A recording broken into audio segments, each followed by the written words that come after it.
When it comes to being highly optimized, nothing reigns truer to this brand than daring to dream, paving your own path, and being an example for others to guide their way into the unique magic they can give the world. When I look into people living their lives in this way, something ignites inside of me that even on my worst of days, gives me motivation to keep going. And today's guest is a shining example of that embodied into human form. You may know him from his Gaia productions, including Psychedelica or Limitless, his documentaries including Why Now or The Ghost of Bobby Kennedy, his work and collaboration projects such as Aubrey Marcus's Darkness Retreat, or the countless other creations he has put out into the world. That being said, in today's episode, we not only dive into his journey and how he found his way onto this path, but we also dive into his newest creation, the Soul of Filmmaking program, where he will be personally training others in how to make life-changing content, films, and more. For any of you out there looking to create a new reality for yourself or double down on the reality you're creating now, this is not an episode that you'll want to miss. So without further ado, please help me in welcoming my man Ben Stewart to the show. Ben Stewart, my man, dude. I am so excited to have you here with me today. As you guys just heard in the intro, Ben is a world-renowned filmmaker. He's made some of my favorite documentaries. He's made Aubrey Marcus's Darkness Retreat. He's made many others as well that you guys have probably already seen.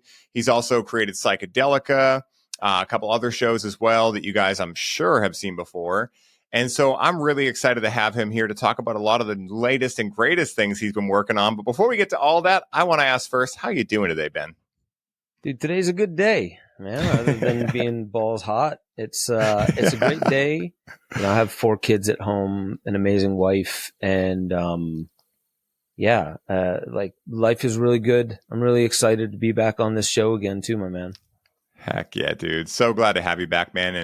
And I'd love, since you've already been on the show before, people know your origin story a little bit. I'd love to hear a little bit about what you've been working on recently, because you have this new filmmaker course coming out.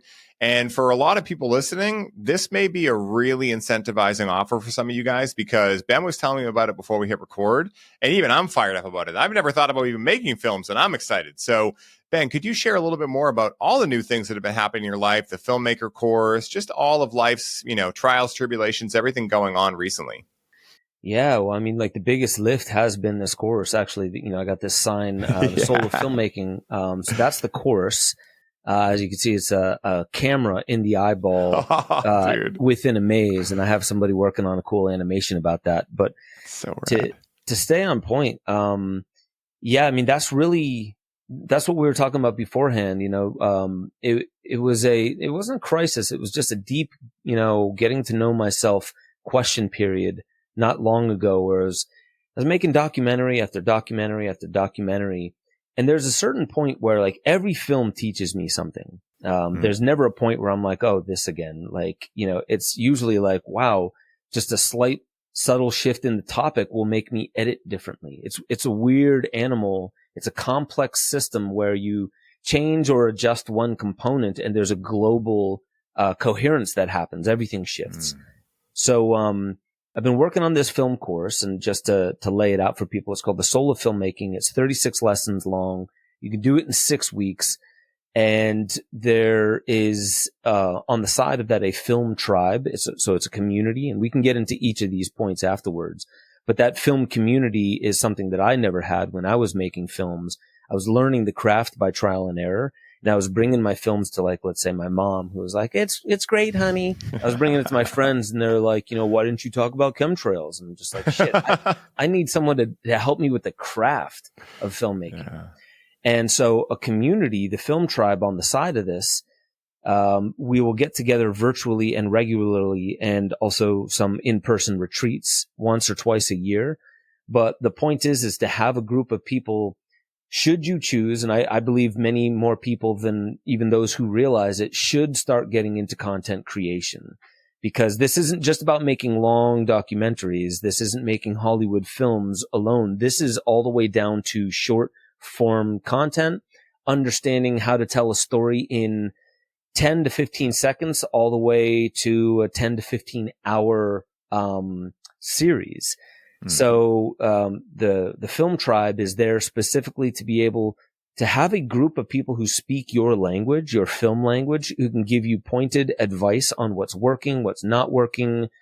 And from that, what's nice about that is there's going to be no credits needed to be given if somebody in the group gives you an idea or something like that. That's a part of the commitment that we make, is that we are a community of givers, and we're here so everybody can actually make content that truly moves the needle to write a new story of humanity.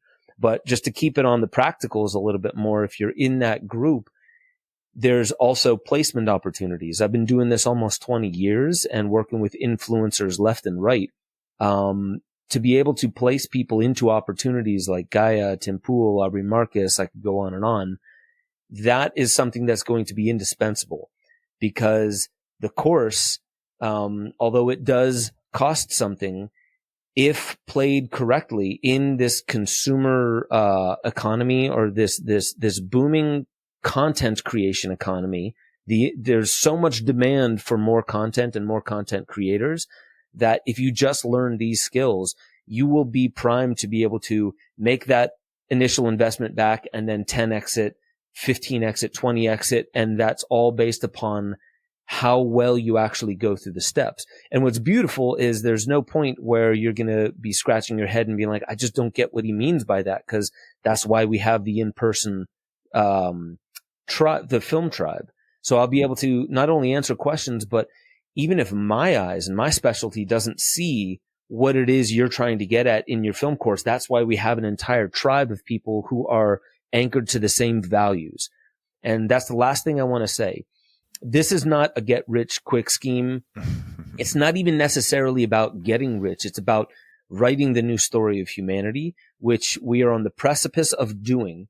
But most people, even the ones who hear that, they're like, yeah, new story of humanity. Who's going to write it? Where will I see it? Will it be online? And they're like, no, it's got to happen from within. We write it by embodying it first, and then it becomes the new reality. So that's what it means to have the new story of humanity. But it's really hard for people to envision that when they don't really understand the structure of story. And that's the last thing I'll say for right now, is there is a precise formula, or you could call it an anatomy of story structure. And if you understand that anatomy, most people think, oh, I don't live by the rules. It's just like, no. You can break rules in filmmaking. You don't break principles. Otherwise, it doesn't make sense, because film and story in general is a microcosmic reflection of all that makes sense and transforms our consciousness.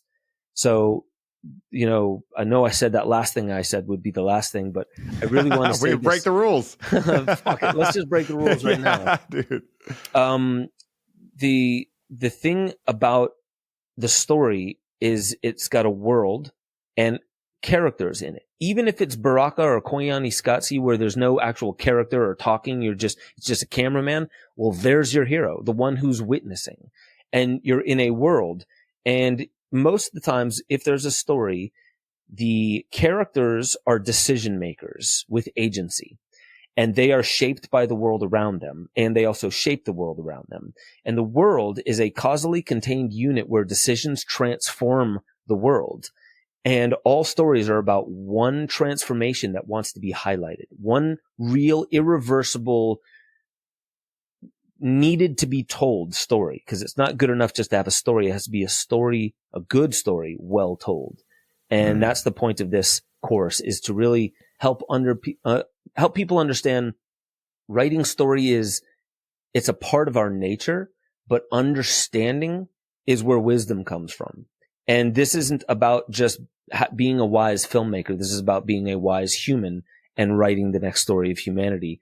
And I believe that this film course has it all. And in any way in which that's incomplete or wrong, that's what the film community is there for.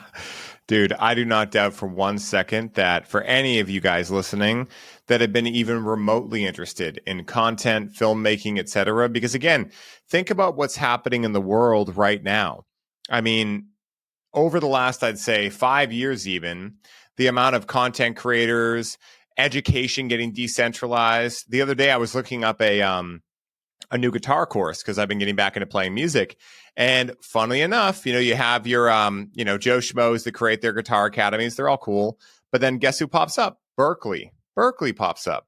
Now, Berkeley traditionally has been a college here in Boston that costs, I don't know, some insane amount of money. And you have to be at that physical location. So that showed me like, this is starting to become a little bit more decentralized. I mean, a lot of it when you look at like the entire educational market, but even the centralized locations like Berkeley are getting into it. And at the end of the day, I think that one of the number one ways to not only set yourself apart, but also to live a life on your own terms these days is to start understanding how to create these stories through content, whether or not that's going to be through full on Hollywood films, your YouTube, even B-roll, for instance. Look how much of a need there is for B-roll these days. And at the end of the day, just like you were saying, if you don't have a main character, well, the actual recorder is the main character, the hero of the story. And so, again, like, I think all of us that have been online for a little while now start to realize that there's a lot of, I don't know how to call it, redundancy, I guess. A lot of people's content looks similar, et cetera, et cetera. And, one thing about you, Ben, is that like you casually name drop some really amazing people. And I want to go back to that because, guys, we're not talking about, there's a lot of amazing filmmakers out there, but we're also talking about someone who knows how to network, how to connect. And that's what's so big about that tribe aspect, because the age of Aquarius, I date an astrologer, so I'm constantly inundated with this cool info. I'm not nearly as smart to know all this, but basically like the new world is collaboration over competition. Because at the end of the day, there's 8 billion plus people on the planet. There is no competition. There really isn't. There never really has been, if you really think about it. And at the end of the day, this is how we really get better together. And I think the ultimate cool part of it is that what's more fun? Like think about the old system. The old system, if you had a high paying job, let's say, would be you go to this place, you're alone, or you have your coworkers that you work with, and you go home to your family, etc. Well, this new way, and exactly what you're saying with creating this tribe of people that are all on a collective mission, they're all unique in how they're doing it. They may do very different things, but they're all joined on this one mission to become better creators, to become better filmmakers, to be better content creators.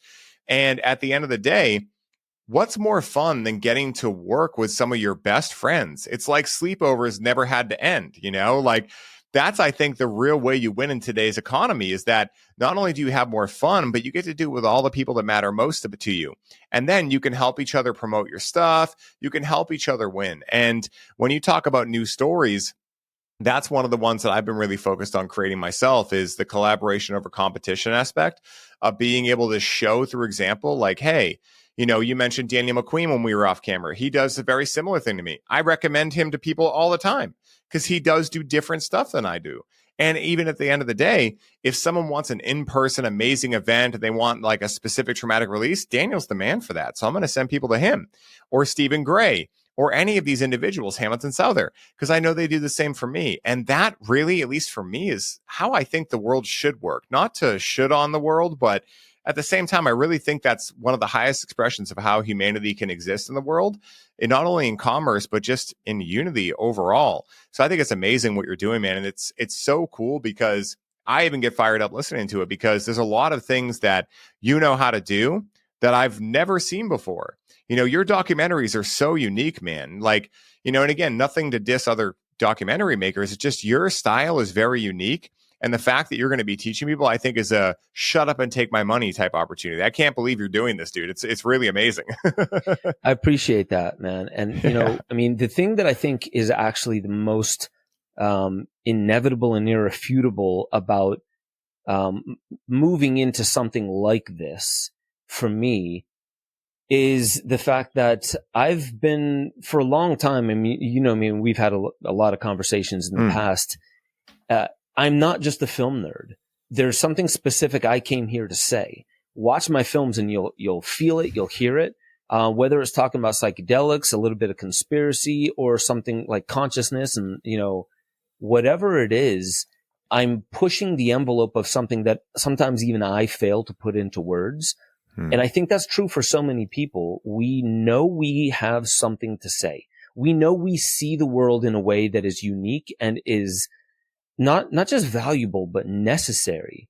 And we also live in a society that, especially as we were growing up, our generation, there was a lot of this, like, be humble. You're 1 in 8 billion people, and like, keep your nose to the grindstone, and, work your ass off, be humble. And it's like, yes, stay humble, stay near the ground. But if you're never bold, mixed with that, humility, then you're not really expressing the full richness of what you came here to say.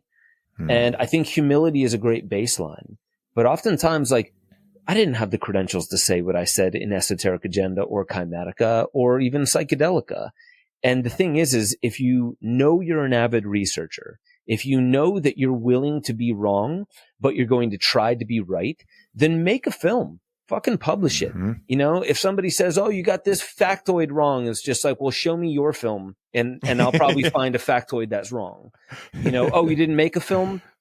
Big difference. So for me, that was when I first started making movies. There was Zeitgeist, right? And Zeitgeist, it wasn't about the conspiracy part of it. I was like, it's cool that this went from 3 different kinds of conspiracies that were like ballooning out to the entire explanation of reality that we're living in.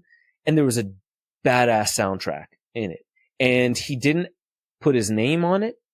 It was kind of anonymous at the time. And he didn't ask for any money for it. You could buy the DVD, but it was free online. So he put all this time and energy to produce a piece of art that changed my life because I took mushrooms and I watched it. But I mean, this is, to me, a lot of people argued so many of the points in that film. Me, I didn't agree with everything he said, but what was my answer? It wasn't to type, an email to him and say, you should have talked about this or you should have talked about that. I was like, I'm going to make a film. And you know what? It's going to be a tip of the hat to him. It's going to be an art piece. I'm not going to, make it be about me. And I'm going to put it out to the world. I'm just going to add in the parts of spirituality that I think he either avoided or missed or doesn't believe in, whatever. I'm just going to do that. And to me, that's what this world is about. Like, we explore the world, we take risk, we do things that we haven't done before, we try things out, we fuck around, we find out, we fail, but only temporarily, which means we learned and didn't fail at all. And in that, we're discovering our voice. Like, what do I constantly keep gravitating towards? I want to say this to the world. I believe in this. I'm worried about this. I'm excited about that. I think that I see people all the time that are far more brilliant, and also their work ethic is on point, but there's some mechanism inside them. They don't believe that they have something that millions of people need to hear. And that's where I'm like, you're wrong. Don't be afraid of publishing your thoughts to the world. Because if you go on TikTok, and I love TikTok for what it does, but go on TikTok and just examine the lowest common denominator of people who still make bank, and you'll realize you have more than enough intelligence and credentials to say the things that you believe and you came here to say. So that's what this course is also about, is really getting people to have that boldness mixed with the humility. Because you don't just want to be arrogant. You want to mix it with that humility, which is all the things I claim in my films. There's this air of, right? I don't know. I mean, like, we're all kind of full of shit. Every single one of us, full of biases, partial truths, getting by the best that we can, pointing at other people, pointing out things that they've done wrong. No, we're going to do it right. We are going to focus on our voice and the soul of filmmaking, not the scaling of filmmaking or business of filmmaking or the finance of filmmaking. It's the soul of filmmaking. We came here to change the world. I know I did. I'm pretty sure that you play a big role in that as well. I don't want to see people who are worth that think too little of themselves. And so that's also what the Film Tribe is about, is to remind each other, like, you may think that idea is too small, but I think it's perfectly niche. You may think that idea has been, tired out. Everyone's talking about it, but add a little novelty to it and you'll realize people will drink it up like it's brand new. So there is a way to get what's in your soul out into the world. And you were mentioning the Aquarius. It's also very much so about technology, oddly enough. It's spirituality and technology. There's this component of it where what we build as an extension of our body, which is technology, will enhance the ability for us to use that extended body and make larger impact in the world. And I think that's exactly, I mean, to me, stories through film is an immersive experience. And when I watched Zeitgeist on mushrooms, yes, there was mushrooms in my system, but it took me 2 hours to go from, I've never thought of making a film in my life, to I am a filmmaker now. I haven't made one yet, but I'm a filmmaker now, and I'm starting today. And I did. And then I made a career out of it. And then I look back and I'm like, how the hell did this happen? Well, I think I know how. I had a dream. I wouldn't let anyone tell me that I was wrong. I just did it anyway. I posted it. And then it started a speaking career. It started a film career. It boosted my band, which was still touring at the time. So I'm telling people, like, this is a big booming industry. Content creation, from documentaries all the way down to social media. Everyone needs your help making their content and bringing their story to life. Absolutely, bro. I mean, dude, everything you just said, I agree with so much. And, I never realized, man, just how similar our stories were, because I, as a 16-year-old, I utilized cannabis for it, but I watched Zeitgeist and it changed my life forever. And I knew at the end of that I didn't know what I knew, but I knew that I didn't know. And for the first time, I felt like there was something I was watching, someone else that was admitting, we don't really know, but hey, look at this evidence. This kind of shows us how much that we have no idea. Because up until that point, in grade school, etc., I had always felt different, but I think most teenagers feel that way. I probably wrote it off of things my parents said or whatever.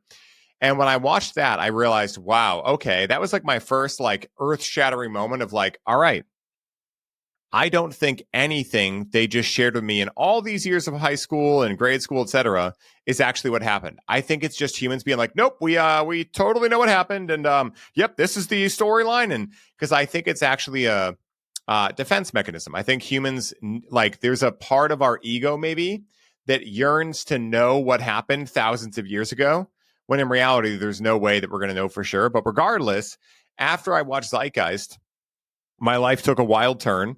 And then let's say, I don't know, about 11 years later, I left the dispensary and started creating content very similar to you. What I did was I kept thinking, well, when it's perfect or when I know exactly what I want to do, then I'll start.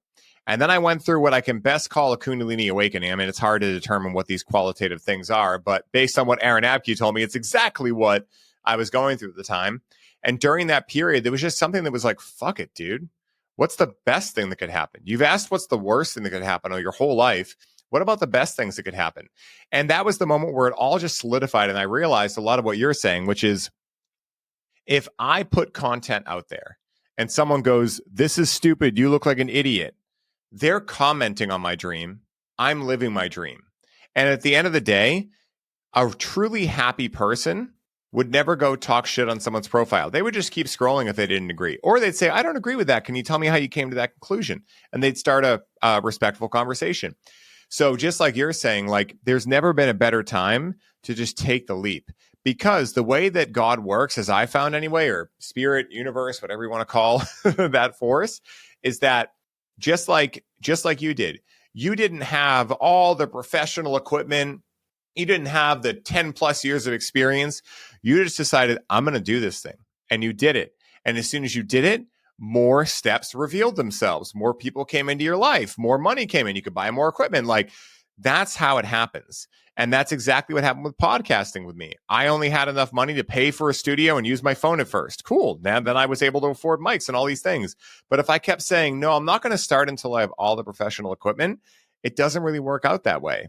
And it's an interesting, very interesting challenge that a lot of people run into that I talk to, because I think that voice inside of them, it says, it's got to be perfect. It's got to be perfect. When in reality, when you look at any truly successful person, not just millionaires, billionaires, but people that are really fulfilled, they've gotten really good at taking action before they feel they're ready. And they actually just take the action and they learn what the right actions are through taking messy action. Right. It's very interesting. You know, it's so weird. I'm going to try and make an analogy here just because it's the world that I've been living in for the past few years. I was not into investing up until, a couple of years ago. I Same, got into dude. Bitcoin in 2017, and in 2021 I sold half of it. And I have learned from that lesson deeply. But what you're saying about there's this thing that I've been learning about in the market. We saw Bitcoin November, December go up to like $109,000. Then it corrected all the way back down. I mean, I think low 70s at one point, but it hovered around the 80s. And you see all the Bitcoin maxis like Michael Saylor saying Bitcoin's on sale today, trying to get it across to you that it's just like, you may know and you may have heard that you buy when there's blood in the streets and you sell when everyone's in euphoria, not the other way around. But there's this thing inside of us that makes us feel like, oh, now's not the right time, or now is the right time. And it's about literally flipping the script. So I've done this with people where, especially those who feel like they need to get to a certain point before they publish or before they say what it is they really feel. And what I do is I help them connect to that part of them and identify what I believe 99.9% of the time it is. They're coming up with an excuse to not believe in themselves because of the fear that if they're wrong, it will be very embarrassing, which most people fear more than death is public embarrassment. So, and that's why in public speaking, what if I start shaking and crying and blah, blah, blah? It's not just public speaking. It's doing anything in front of massive amounts of people that could at any moment start laughing at you. And it's a deeply ingrained fear. We'd rather die than lose our dignity in front of the pack. So for me, what I help people do is they flip the script in the same way as not to give away any, secrets, but I dropped a bunch of coin in to Bitcoin and several other coins about 3 weeks ago. And just in the past couple of weeks, it's gone up quite a bit. And you never know what it's going to do. But then let's go back to the film thing. I honestly didn't know what my films were going to do. When I released Esoteric Agenda and Chimatica, I sent it to 15 people. I didn't know what viral meant. I wasn't even familiar with the concept because this was before YouTube. This was Google videos. Within months, there was tens of millions of views. And I was like, what happened? I didn't send it to that many people. What the hell happened? And I actually had to watch other videos to see what virality meant. This person shares it with that person, shares it with that person. It's like a virus or an epidemic, if there are viruses. Yeah. I always like to prod the audience to see. Yeah. If we really went to the moon. Yeah, exactly. Dude, I love Rogan when he was just like, dude, before 2020, man, I thought vaccines were the best invention known to man. After 2020, I don't think we went to the moon. Yeah. Dude, it's so true. Whatever they say, take the opposite, start there, work your way back. Yeah. And I swear you will at least know what it feels like to disagree with the pack. And that's the same in crypto. And it's the same when you doubt that you have a voice that's worth speaking to the world. So flip that script and say, well, instead of waiting until it's perfect, do it now, no matter what. And you can shield yourself. You could even do it anonymously if you really want, if you're just testing the waters for sure. But I would say just publish or get your work out there, speak your thoughts. And this also, it doesn't have to be in a commercial sense. It could be, have you not really said what you really feel to somebody who is worth it to say something to? Or it needs to come off your chest, but you're not being good to yourself. You're appeasing the other person. You're enabling, whatever it might be. Has never been a better time. And I really think there's almost just like fucking magic brownie points in the sky waiting to rain down. Terence McKenna said, nature rewards courage. Mm-hmm. It's not just fighting a bear, make a film, speak your thoughts, do what the world today is looking for. Social media is hungry for new opinions.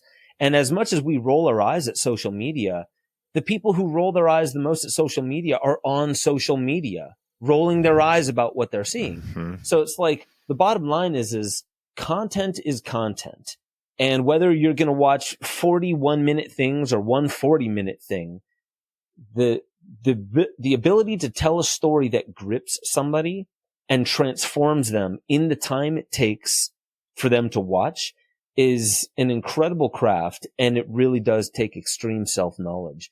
So again, we really have to work inwardly, and that, you know, when you really work on those crafts, you know, if you fail, if somebody leaves you, if the world traumatizes you in some way, focus on the lesson, not the pain, because the lesson is what's going to turn you into the person that you were meant to become and could not have become unless it was thrust upon you by the crisis. And crisis has two meanings. It's danger and opportunity.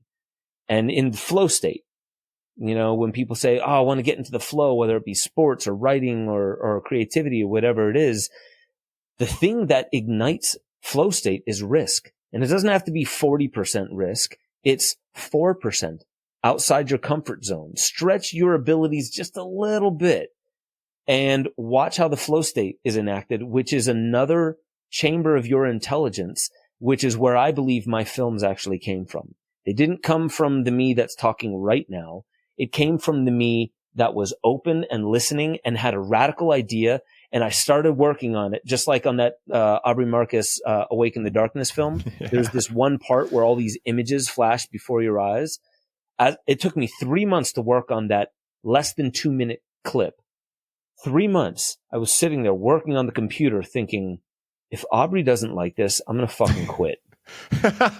You know, because I was just like, I'm either a genius or I'm crazy and I need to stop. And it was the one part, I'll end on this story. It was the one part that everyone who we screened it to, everyone who watched the film, they were like, what was up with that part? You know, that was just, I didn't know what was happening until it was after. I had to rewind it 100 times.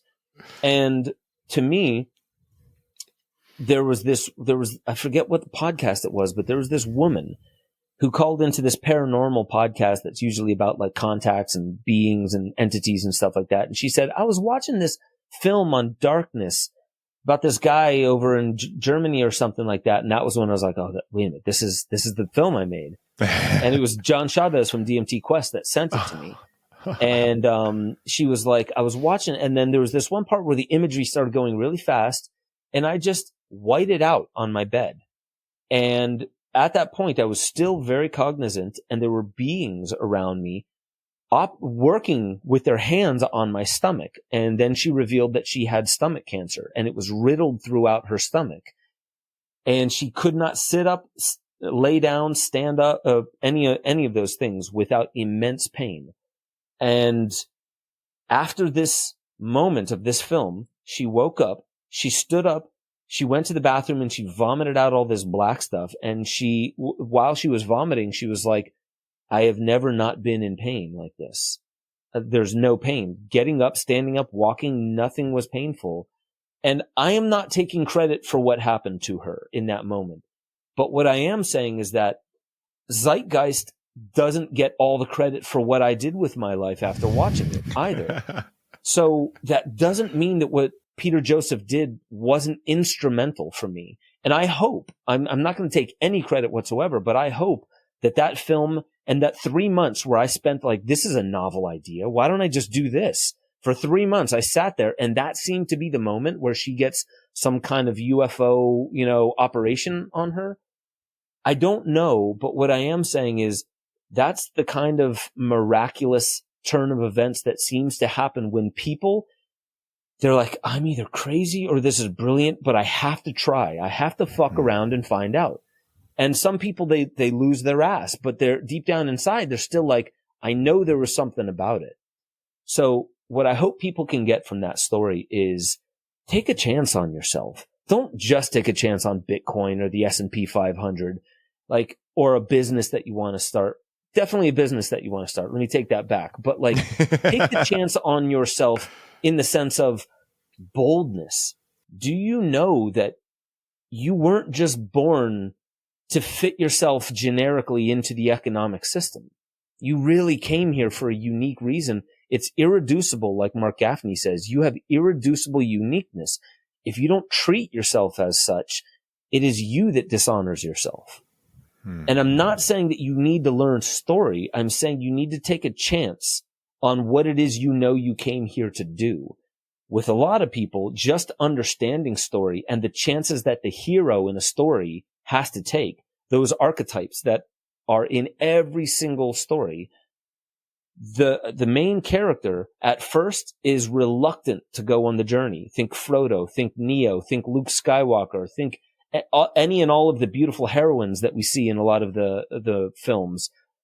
They're reluctant to take the journey. It's important to show that at first. And then by the Act 1 climax, the end of the first third of the film, it's inevitable. They have to. They know that it's them that has to go on the journey. They take a chance. That doesn't mean they don't face any obstacles. In fact, it means you face every obstacle. But the more you realize that failure is only when you choose not to get back up after you've fallen.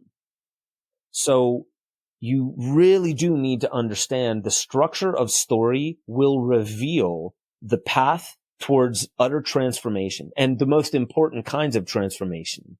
So I'm saying take a chance on yourself and watch how miracles happen and watch how boogeymen come out of the woodwork. And then when you face those fuckers, they disappear like they were smoke. It's incredible.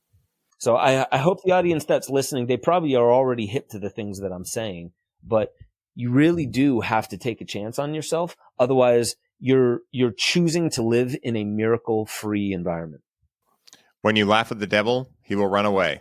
One of my favorite quotes that Mark England told me and shared with me, because that's exactly what I figured out. And also the other quote that you mentioned too, or the other idea you were mentioning, which I call new levels, new devils, right? But at the same time, like, they're all there to support you, right? Like, this is the way I've been choosing to look at life, because if you go online and you start looking at some of these, conspiracy theorists and things like that, a lot of them are very negative. I'm like, conspiracies can be awesome, because at the end of the day, if the earth's flat, for instance, what am I going to do about that? Let's have some fun with it, okay? Right. Why does it have to be some dark, nefarious, it's like, they're lying I don't know. to us. Yeah, exactly. Dude, your dad's lying to you. Everyone's lying to you. Get over it. Exactly. Because everything's subjective, So there's no way for us not to technically lie, because if I say that's blue, Ben, you could say, okay, but how do you know it's blue? Like, there's no way you can know objectively. I mean, that's getting a little bit into the sauce there. But I think that's what psychedelics, one of the amazing things they're good at, and films like Zeitgeist and films like your films, because they help you realize, well, I don't know anything and I never will. So now I can just have fun.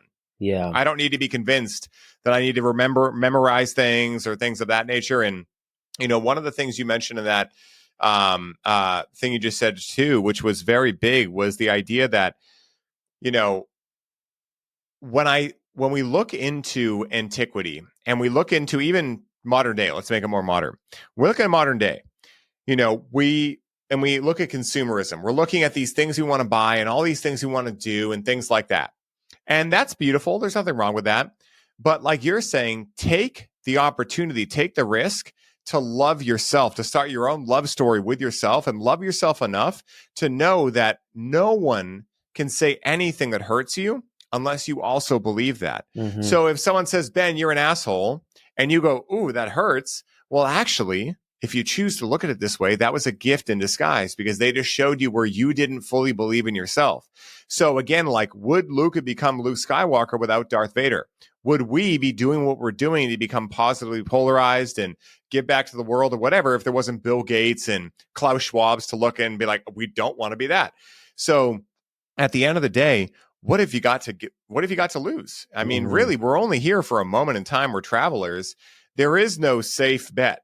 I mean, actually, the safe bet is actually the least safe bet, because you could get hit by an 18-wheeler.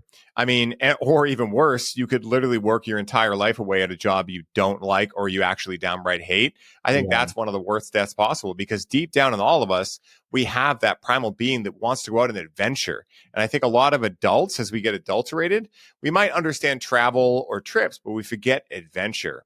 And what you're talking about here, getting in and paving your own path, what I talk about with highly optimized and all these things, it's going on the most epic adventure of your life. And just as you're saying with your film tribe and everything, you get to meet the other individuals that want to come together and form a pack. And now you get to be on some big adventure with your homies. And it's so fun. And that way, if you do get slammed and maybe something happens, you got 5 people there ready to help you out the same way you do for them. That's the world that I imagine every day on my meditation. Yeah. Yeah. You know, we just really need to remember that we carry within us a microcosm of the macrocosm. And that's what story is there to help us understand. And you mentioned it is like, you know, what is Luke without Darth Vader? It's this thing in story that I teach, which is a story and a hero is only as good as the forces of antagonism that they face. And I'll say that again, because you really have to listen to it. You know, why don't we watch Frodo, the 3 long movies of Lord of the Rings that start with Frodo with the ring on Mordor, throwing it into the fires, so we can just get to the partying of the success, right? Yeah. Why would we not watch 3 long movies of that? Because we want to feel the transformation that somebody who's reluctant goes through, from acceptance of the path to walking the path to being beaten down by the path to beating down the path to eventually succeeding on the path and then returning home to tell of it. You know, it's the new normal that's created after the transformation. So I'll say it again. A good story and a good hero can only be appreciated and liked as much as the forces of antagonism in that story will let them be. So it's not even the antagonist themselves. The antagonist, the character, the Darth Vader, needs to be incredible, but it's actually, that's not the forces of antagonism. That's one force of antagonism. And actually the biggest force of antagonism in most of those films is self-doubt of the hero. And I'll say this, it's not just self-doubt, it's arrogance. Because, you know, let me just like really quickly show you the brain chemistry and also feel-good hormone cascades that a film is supposed to give you. And this is getting into neurocinema, it's called. It's where I'm excited. Alfred Hitchcock was the best at this, where they hooked people up to fMRIs and they studied their brainwave data and they just had them watching films. Everyone who watched Alfred Hitchcock films, there was over like a 60 to 70% synchrony between their brainwaves from watching the film. Meaning Alfred Hitchcock knew exactly how to cause you to go into theta, how to go into gamma, how to spike adrenaline and cortisol at the same time. And so there's this thing about the naivete or the ignorance, not just the self-doubt that the hero goes through. But in Act 2, most people are like, oh, there's the beginning, the middle, and the end. Well, what do you put in the middle? Oh, well, it's that spot between the beginning and the end. I know how it begins and I know how it ends. But what you do in a film is Act 1, the first thing within 5 pages of your script, you need to establish the inciting incident. And the inciting incident is aptly named because it's supposed to incite or evoke dopamine and norepinephrine and possibly cortisol. And that is to energize you. Dopamine moves you towards a reward. The reward is the transformation that you want at the end of the film. The adrenaline or the norepinephrine is what propels you towards that goal. So it's like, you know, caffeine in the morning. You want that to hook the audience because dopamine hooks us. It draws us into a path. By the Act 1 climax, that's when you need the reluctant hero to eventually merge with the task at hand and realize, I must go on this journey. So that's when they set off. That's when Frodo leaves the Shire. And when you set off, there's 3 plot points. There's pinch point 1, midpoint, and pinch point 2. It's very simple. What you do with those 3 peaks is you oscillate from right after Act 1 climax, you ease back and you give something that's more serene. So you're evoking oxytocin and serotonin, which makes you feel grateful for what you have. And then eventually you remind them of what's at stake and what we're doing here. So dopamine and cortisol and norepinephrine come back in for pinch point 1. Now here's where we get into that ignorance of the character. Pinch point 1 is all about the hero doesn't see that they're going to need to cultivate a new part of themselves to handle the task at hand. but they can't see it. That's pinch point 1. Pinch point 2, after a little bit of a break in between, midpoint is when the character starts to see, whoa, I don't think I can do this the regular way. Something else might be required, but they're ignorant of what that might be. Pinch point 2, right before the end of Act 2, is when the character realizes there is no way I can solve this problem with the old me or the old intelligence. I need to cultivate something new. Then there's the all is lost moment, which is usually the moment where they realize I can't do this the old way. They're too good. And then there's something that only in ruins and all is lost moments, when you hit rock bottom, only then can you see, and this is just like life, only then can you see the new you that cannot be destroyed, that must be cultivated so you can solve this problem as your new self. And then that rising action, what do you think they do? Dopamine, cortisol, norepinephrine for the rising action to the climax, which is the number one irreversible transformation everyone and the world has been waiting for. And then the resolution or the resolving action is you can't just win and then cut the movie to the credits. You need to show what happened to the world, what happened to the people, what's the new normal, what are they thinking about, saying. And the number one thing that most people want to feel in their body afterwards is not 100% win. Oddly enough, it's an ironic tragedy, meaning you won, but at a cost. Not everything is perfect. That is the number one best-selling format for films, screenplays, and books and novels, is the ironic tragedy. So that says something to human consciousness. Why? Because it resembles real life. And that's what we want. We want a glimpse at real life because we have mirror neurons. We can actually physiologically feel like we're in the movie. And then what happens after that 2 hours is done that we watch that film? Hopefully we feel embodied. We feel the transformation that the character and the world had to go through. And that reminds us there is a way. There is a way. And if it's an ironic tragedy, there's a cost, even to your success. So there's some beautiful formula there where if we understand why we only watch films where the hero goes through this arc, when you rearrange it, it doesn't work. When you try and break those rules, it doesn't work. And the only time you can actually somewhat break a rule is in absurdist film, which is basically when the heroes, which are usually just, they're absurd themselves, they go through all these challenges only to not change a single bit at the end. And that's usually a comedy movie.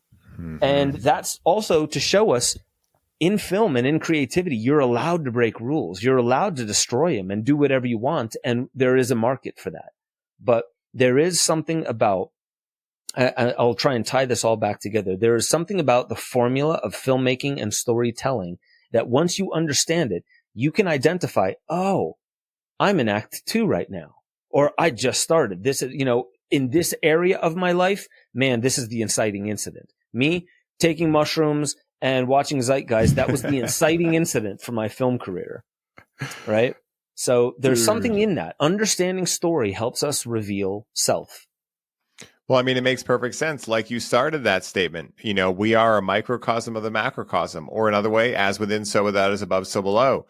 And at the end of the day, the more we realize that everything is relatable, like everything is relatable. I could watch an ant right now go through that entire, well, I don't know about the whole thing. It depends on how long I'm going to sit outside, but I could watch that ant potentially go through an inciting incident, go through Act 1, go through Act 2, completing the journey. The hero returns, but he's not the same person, kind of like, no man can step in the same river twice because it's not the same river and he's not the same man. Right. Like that whole thing. I could go watch that at an ant pile right now. I could talk to you about it. I could go look at, not that I would ever do this, but like politics, I could go look at it that way. I mean, look at, the whole Trump thing when he got shot, supposedly, who knows, allegedly, I don't know. But I don't buy it. Again, I know, I don't buy it either, man. It's kind of weird. It was too convenient and everything's theater, but go on. No, 100%. And, not to go on a side tangent, but if you look at it as such, if you look at it like, okay, it's a story, whether it's real or not, doesn't really matter. I mean, I don't really buy it, but again, people can make their own conclusions. Mm-hmm. it's a pretty damn good story, you know, like I know it involves a lot of our lives and things like that, but you know, base level objective, if that was a show, I'd watch it. Well, yeah, all stories about conviction. There's this Hindu or ancient Sanskrit saying, which is something to the tune of, if you speak only truth for 10 years, what you say from that point forward becomes truth. And the thing is we don't fully understand what truth is. And when you're telling a story, there's no way to prove it. It's not about, that's the thing. It's about moving people, not proving to people. And when you move people, you can move them aside from the logic that they were operating under if you give them permission.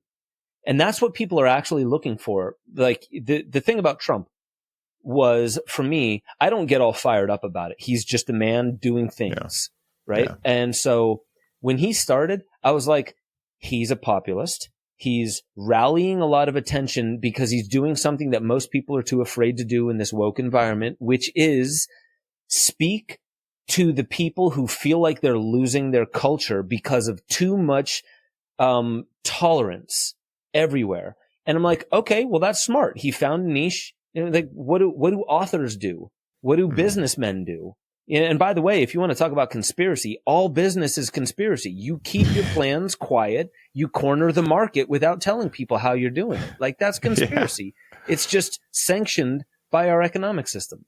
It's building a cult 101. Yeah. And so the thing that I'm trying to say with that is, you don't need somebody else to validate you. Let's say if we're returning to, like, are you good enough to make a film or say something so millions of people can hear it? You don't need somebody else to validate that for you. It's not going to work. You need to validate it for yourself. Like, if I had to wait for my brother to tell me, yeah, Ben, you could make a film and it could get out to millions of people, then I would have been relying on his word. And at the first sign of trouble, I would have been like, fuck, he's wrong. Why did I even do this? The same with ayahuasca. It's why you can't force somebody to go try a psychedelic. They need to say yes to it. Because if they say yes to it, then when their devil appears in front of them, they won't blame you. They'll be like, oh, fuck, I guess I got to face this because I said yes, right? So there's something about that. And what Trump and what all politics is about is branding and telling a story by having a conviction embedded with values. And it's the same thing as the Crusades. Like, we're going to, you know, it's like Braveheart, you know, even in that movie, Braveheart, Robert the Bruce was talking to his father and he said, I like William Wallace. I want to follow him. And he was like, of course you look up to him and you want to follow him. He's unwavering. He's unwilling to bend. People love that. And they're the first to die. Politicians are ones who are willing to compromise and stay alive and do some of the shadier shit, but they end up like getting more of what they want. And so for me, the reason why I'm saying this is people rally behind other people who feel confident about what they're saying. Half the Bitcoin maxis will stop being a Bitcoin maxi tomorrow if Michael Saylor says, you know what? I was wrong. I'm selling all my Bitcoin. That's not true conviction then. If you believe in Bitcoin and Michael Saylor sells out, you'd be like, it's on sale today. I'm going to be buying. Mm-hmm. That's real conviction. That's you not needing the world to validate you. And that goes to every sector of the world. And so if you can understand it on an interpersonal and story level, then what you're really doing, what story as a technology is really doing, is you understand that every story is about values. And it's beautifully encrypted inside prose, meaning things that are said and things that are done that almost perfectly point to what they want to say, but not. Meaning there's room for interpretation. Why did he say it like that? What does that actually reveal about the character and about what's happening here? That's the best kind of art, is the one that cracks you open from your dogmas. So it's not about the truth that people think. Oh, truth that's peer reviewed or can be written down. It's not about that. It's about your conviction. And what's going to work is when you stand by your convictions and your values in the face of adversity.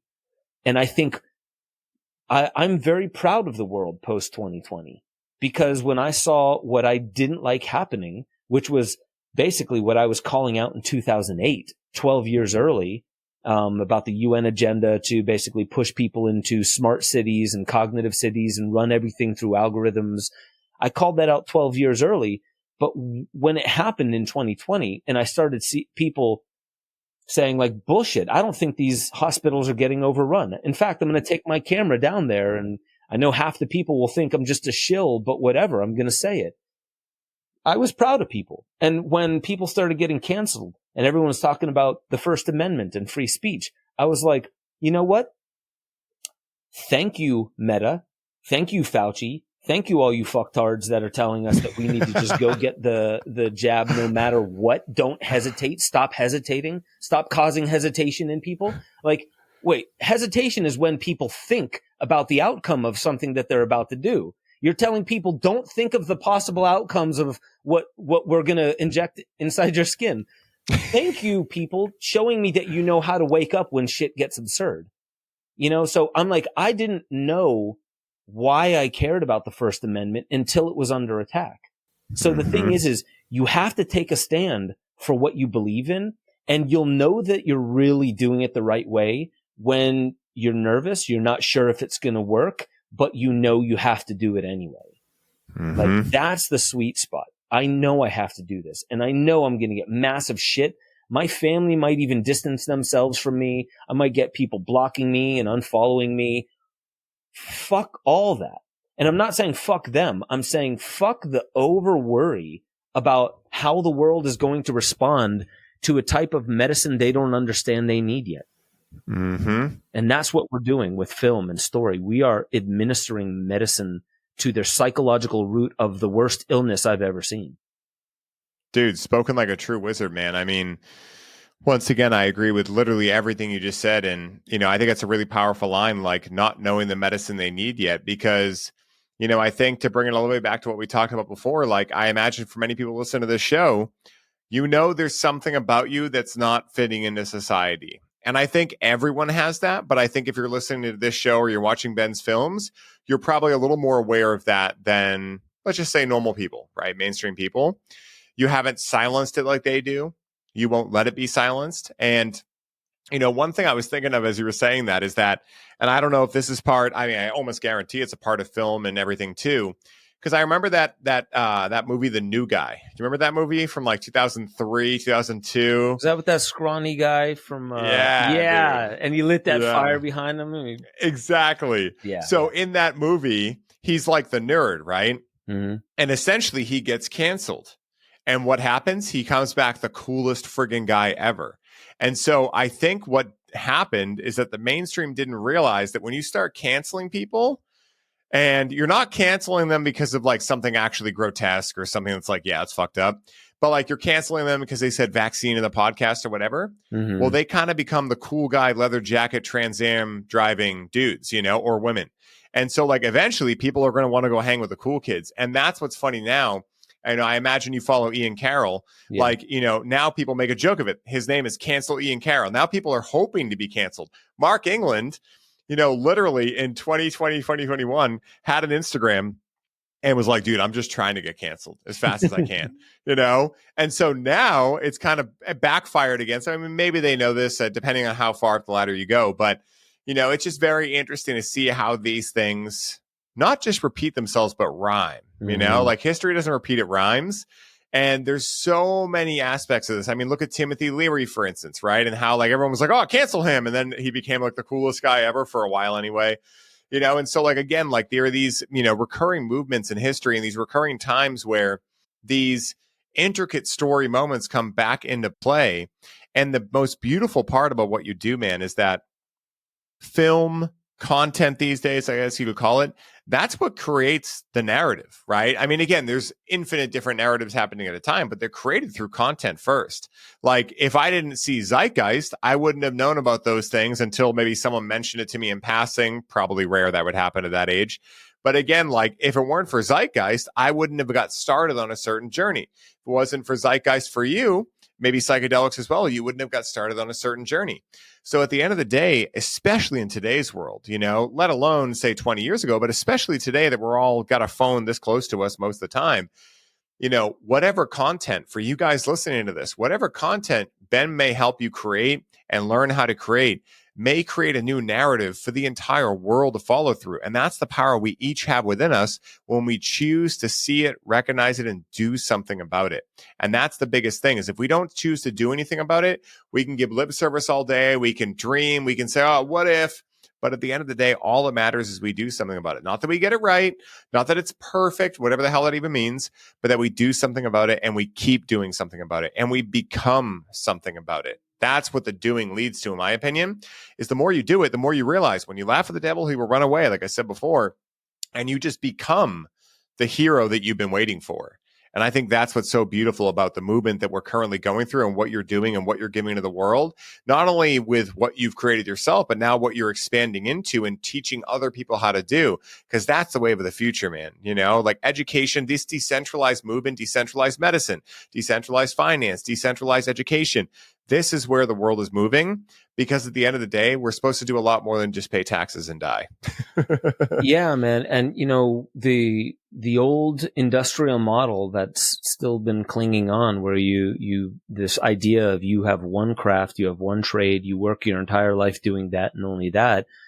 I'm glad that that's not the case these days anymore. I mean, a lot of people are worried, like, man, you constantly got to be educating yourself because you never know, your industry could be next. And to me, I'm like, that's kind of how the world always was. You know, yeah, you would have your trade and everything like that, but you didn't know what the world was going to throw at you next. And to me, the point is like, don't you want to keep learning? You know, as long as you're moving into a territory that you want to move into. And the thing that I would say about, you know, like content creation, you were just mentioning like the decentralization of all these different aspects of our lives.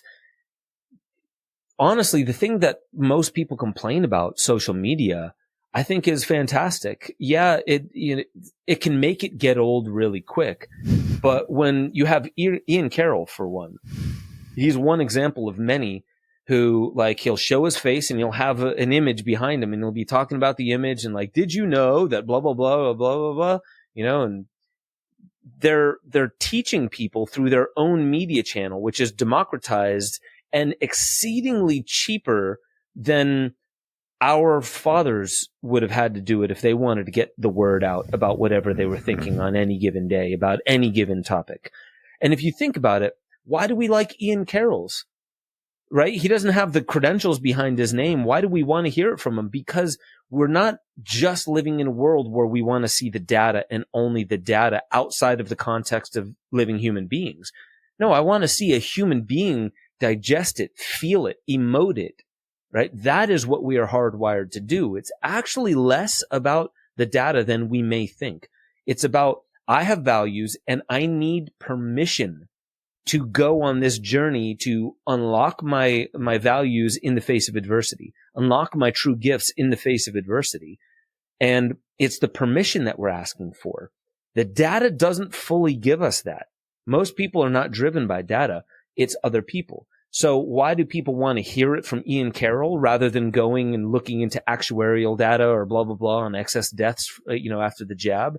Why do we want to listen to them? Because we are a species of storytellers and story receivers. Story is not separate from being human, the way that we say it. And you don't have to be human to be a part of a story, of course not. But that we are a species, even our 3-letter agencies, like the CIA. If I actually was a brother-in-law of this guy, but Andrew Bustamante, the everyday spy, he what he's saying is that, like, story is so powerful. CIA understands this. This is why they got into all the media streams back in the 60s and 70s. So they could do two things. There's messaging and then there's narrative. You message, you give out messages, which are like little hints, like, did you know Ryan Sprague, you know, smokes this kind of strain? Did you know Ryan Sprague is always in the 5th dimension? Did you know he makes this much money and he blah, blah, blah? You know what I mean? What am I trying to do there? I'm trying to, like, beef up something. So there's a narrative that the audience is supposed to put together in their own mind due to the messaging. It's the same thing as in film. You don't have a character say exactly what it is that you need to get across. You have them implying it. Because if you have like an angry father at the end of a hard day of work, come home, slam his fist down on the table, and then he has to say, I'm mad. Like, you just fucking ruined it. We knew you were mad. You know what I mean? That's too on the nose. So what we actually want is we want to be engaged with the awakening that's upon us. If it's just given to us by some know-it-all, then we're going to feel like, well, fuck that know-it-all, instead of thank you for the gift. Most of us, we don't want the gift just handed to us. We want to be engaged in it. It's the same reason as to why even in kids shows, they make it easier, but they try to tell you where it might be going. And then in like murder, mystery, crime movies, they try and give you 1 or 2 or 3 false options of who it could be that's doing it, right? And it's somebody that you will know from the beginning that, you know, is the serial killer. And the thing that is showing about human nature is we want to be involved in the discovery of what we're awakening to. We don't want it just handed over to us. So it actually is, it's a signpost that says we want the adversity. And you're actually going to be in more pain if you don't bet on yourself, if you don't become courageous enough to do the thing you know you were born to do. You're going to live in more pain. It's going to be an existential pain as to like, why am I here on earth? What am I doing? You knew that once upon a time and you threw it away for safety, right? Mm-hmm. I like the Burning Man ideology of safety third. You know, fucking push that back to the back of the list. Like, too much safety right now. We're being too cautious. We need to step outside of our comfort zone and see what lies out there. Because I do think that there is a radical awakening that's happening on planet Earth. Those, if you've heard about like wealth transfers and like, you know, oh, the richer are getting richer, it's not necessarily true. Wealth is transferring from the impatient to the patient, from the knowledgeless to the knowledgeable people. There is something about that, but you have to take risk. If you don't put skin in the game, there is no chance of reward. So that's why I'm trying to get people to take risks on themselves by understanding the best, most effective thing you can do is change somebody's worldview. And the way you do that is story. Mm-hmm. 100%, dude. I totally agree. That's the same hill I bark up all the time, because once you've done it at least once, you realize that it was not as scary as your mind made it out to be, and it was way more wild. Like, I even think about all the challenges I go through. Almost every day, I'm not going to say every day, but almost every day, I have a challenge present itself, and I choose to remind myself as fast as I remember to thank God and Great Spirit for the challenge, because the challenge is in my mission. It's in what I'm looking to do to change the world. So I realize those challenges are only here to help me grow and be better. And that's the ability I have to create my reality. That's the ability we all have, is to create the narrative that runs your story. For instance, you know, the gym is such a good analogy machine to use here.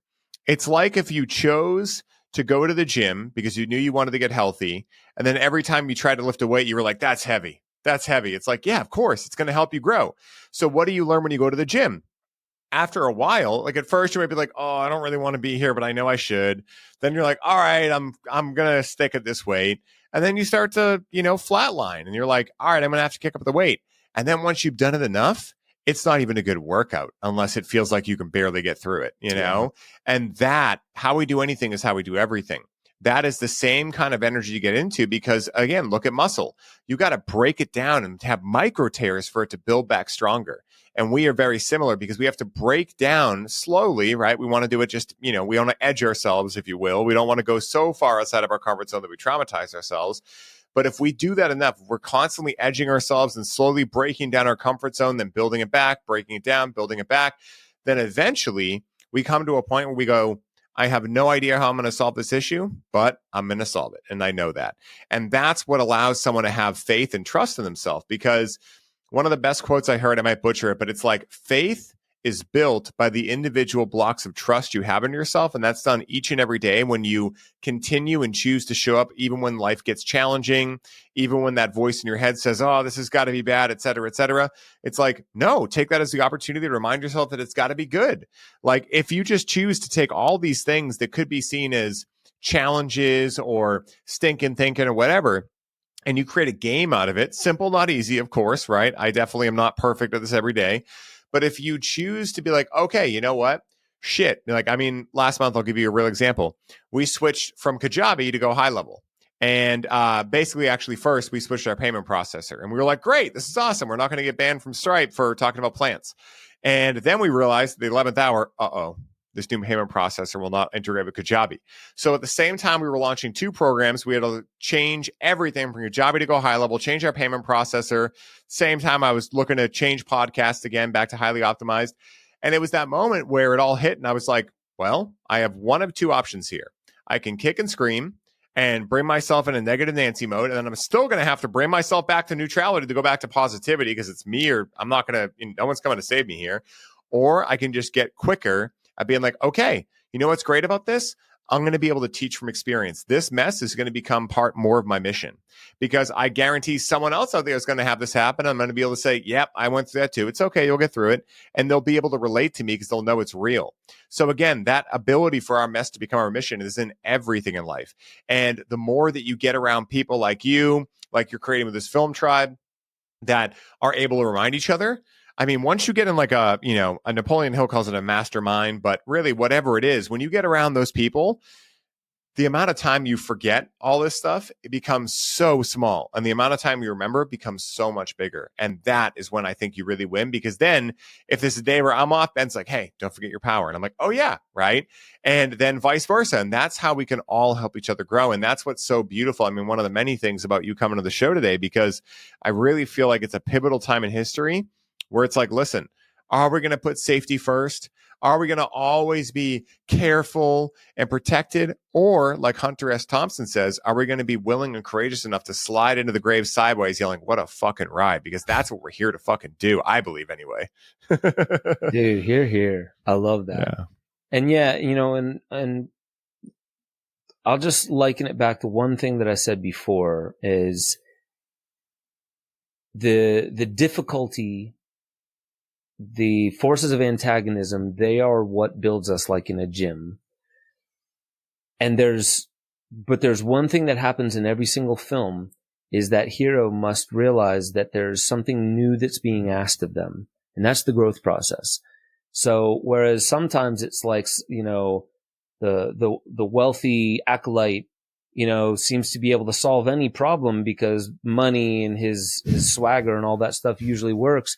But then, either he loses that position and he needs to become a new man or, like to keep his wife or his family together, or he finally has a little girl, and he has to find softness in himself. And it's not about control and force and money solving every problem.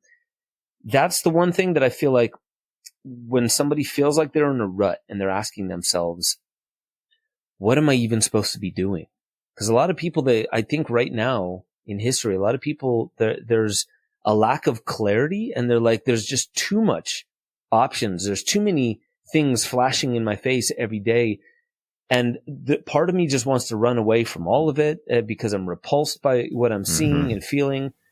And really this is when it's not just about changing your environment. It's not just about changing your path or your mindset. It's really about changing self. And it can touch your mindset and can touch all of those things, but it's actually about the listening phase, which is where all my films come from, all the music that I write. It's about truly understanding how to listen. And this isn't, again, something that anybody else can validate for you. I have a lot of people who are moving out of country right now. They're like, come to Costa Rica or come over here, blah, blah, blah. And I'm just like, they're like, we're getting away from technology. And I'm like, you know what? I get it, but something's telling me I'm supposed to be involved in blockchain.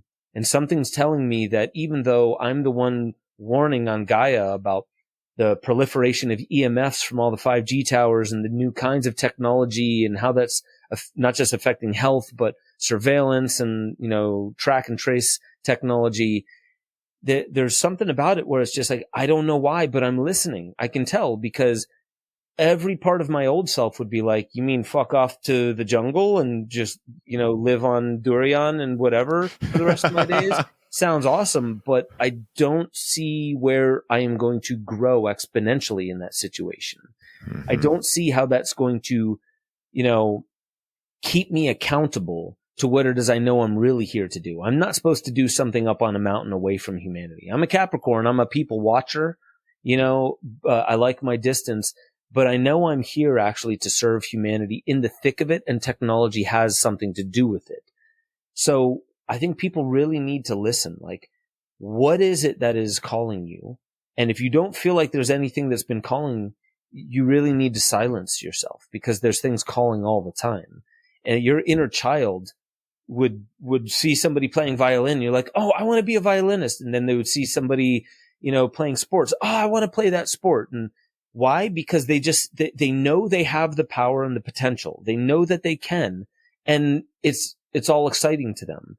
And then eventually, as time goes on, we stop listening, and what we're listening to most is the voice in our head that keeps us on a loop more than anything, rather than the whisper of like, actually, like, instead of doing it, it's in a completely different field. Like, you're supposed to do ballet. Like, what? Fuck you. I'm a football player. It's just like, the world will open up to you if you do something radically different.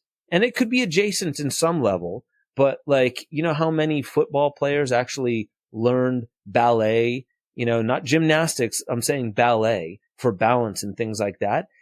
Most people are like, I don't want to tell people that I'm doing that, but it's just like, yeah, but it's the fucking secret that cracked you open to the next level of your craft. So I guess all that to say is, I think something's whispering to everyone alive, and anyone who's listening to this podcast right now is probably whispering to you too. And whether it's story that you want to get involved in, or whether it's something else, there is something that's asking more of you than you've given in the past. And that's because you can. And if it feels too challenging, I get it. I understand. But again, like we said in the past, the challenges are what give us permission to turn into the person we came here to become. If we say no to the challenge, that means we don't believe in ourselves enough, and we're actually locking the door on our inner gifts. Those gifts aren't for us. The gifts that you see people are like, they're a virtuoso on guitar or football or singing or whatever it is, that's not for them or just them. That's meant to be shared communally. And why is it something where people will pay? Because they want to see somebody at the top of their craft, because they know, like, fuck, that person transformed themselves. They took risk. When they could have been out just playing video games or hanging out with their friends and doing nothing, they were in their room fucking practicing. Until what? Until everyone called them an overnight success. 10-year overnight success. Right. Dude, this has been amazing, Ben. I cannot wait to have you back on, man. I hope next time we get to do one in person too. I just went down to Nashville for my first time, I was telling you about, back in November for a wedding, one of my girlfriend's friends, and had a friggin' blast down there, dude. So I know I'm going to be back soon. I have a couple of friends that actually make some great cannabis seeds out in that area as well. So I'm due for a trip down there. But are they part of a company? Yeah, Green Perfect Goblin Plant? Seeds. Oh, Green Goblin. Okay, cool. Yeah, Green Goblin. They're actually changing their name. So like, we don't want to get sued by, what is it, Marvel or whatever? Yeah. I think, yeah. So I think it's going to be GG Seed now. But, for everyone listening to this show who is fired the heck up about what we just talked about, where can I send them to find out more about the Soul of Filmmaking course, about your documentaries, and about all the stuff you have going on, man? Because you are the virtuoso, bro. Game recognized game. Like, what you've done with your documentaries, I've never seen anything like it, and I guess that doesn't mean they don't exist in the world, but I've never found anything like your documentaries. And also your Gaia shows. Everything you do, man, is a very unique touch that I've never seen anywhere else. So where can I send people to see all that? Because for a lot of people listening, maybe they haven't checked out the documentaries yet. Maybe they're really excited about the filmmaking school. Like, where can I send them to connect with you? Yeah, well, first and foremost, souloffilmmaking.com is Perfect. where this lives. And to learn more about that, go to souloffilmmaking.com. Starting June 2nd, June 3rd, that is the waitlist period, meaning you can come in and you can actually get a discount. And I would like for your listeners to be able to, on top of that discount, add another $200 discount on top of it. If you go and you hear about it through this, make sure that Ryan gets his due by when you're filling out the form. It won't let you progress unless you say where you heard about this, and you should put in Ryan's name and this podcast. And so go to souloffilmmaking.com. For all the rest of my stuff, I tell people just to go to my Instagram, which is instagram.com/Ben Joseph Stewart. And then you can also go to benjosephstewart.com for the rest of my content. You can sign up, become a member for my weekly exclusive content. I have exclusive content there instead of YouTube. So people, the things that I can't talk about on YouTube, you can hear over at benjosephstewart.com. Dude, that is amazing, man. I am so, so grateful for you coming on today. And I'm so excited to see how many incredible people come into this filmmaking school and the magic you guys create together. That's something that even really excites me because I'm always looking to get more and more fun with content. I've been having a blast with it, honestly. And it's one of my favorite parts of, my business. It's been an Achilles heel at times, but again, like any passion in life, it's going to get frustrating sometimes. So that's what makes it a passion, right? Mm-hmm. Relationships are similar, but again, those challenges happen to build us back better. And, Ben, I have one last question for you, man, that I like to ask everyone that comes on the show. What do you say? You down? Fuck yeah. All right, dude, let's send it. Let's say someone listening to this show is really excited about the idea of highly optimizing their life. What is the one piece of advice you would share with them to allow them to start highly optimizing their life today? Okay. So if it's something that they're going to start today, I would imagine that most people, they have a full on life and they know how to pack their days. To stop completely for a moment, everything except breathing, and ponder what is the best question that you could ask yourself.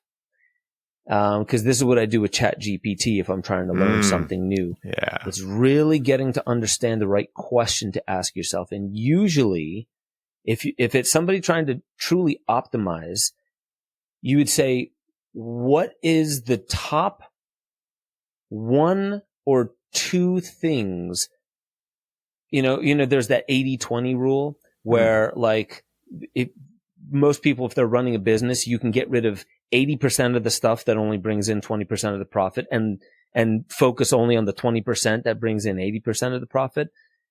There's a lot of things that people could be doing differently, but if they're asking one thing that'll optimize themselves, you really need to get clear with when you ask the question, something will feel obvious.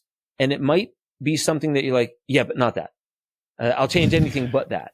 Any of those patterns but that. And the reason why it's probably that, and it doesn't have to be a permanent that, whether it's do I really need to give up coffee or do I really need to give up cannabis or something like that? Not forever, but learn how to take your power back. And I actually heard you say this about cannabis. If you're in a codependent relationship with cannabis, if you can't take time away from it. So by taking time away from it, that is actually accruing a kind of spiritual and conscious dharma, if you will. It's like a karmic brownie point. And what that does is it shows you that I am in command of this vessel. And if I'm trying to optimize myself, find the one question that you can ask yourself on, which is what is the one or two things that I could do that will bring me 80% of the return. I'm not worried about 100%. I just want to do the most effective one or two things. Oftentimes that has to do with your mindset, and that mindset bleeds into how you divvy up your day. And it also has to do with the little things like diet and hydration. Oddly enough, you will give yourself the excuse to lay down and not do the hard thing if you're not hydrated and if your diet isn't on point. Oh, dude, spoken like a true wizard once again, man. It's so funny. I always say that, when I think about highly optimizing my life, it's the simplest things, which doesn't mean they're easy. It actually means a lot of times they're challenging because our mental ego, if you want to call that, has been going to the gym since we were 6 years old, where a lot of our soul evolution is like we skipped leg day. So a lot of times simplicity is like, no, it couldn't be that, right? Like the thing you were saying, like, oh, that? No, it couldn't be that. It's got to be way more complex. It's got to be a calculus equation. But a lot of times it's not only the simplest thing, but it's the things that you can commit to doing a little bit every day. Because even if you just do a tiny bit, wake up 5 minutes earlier each day.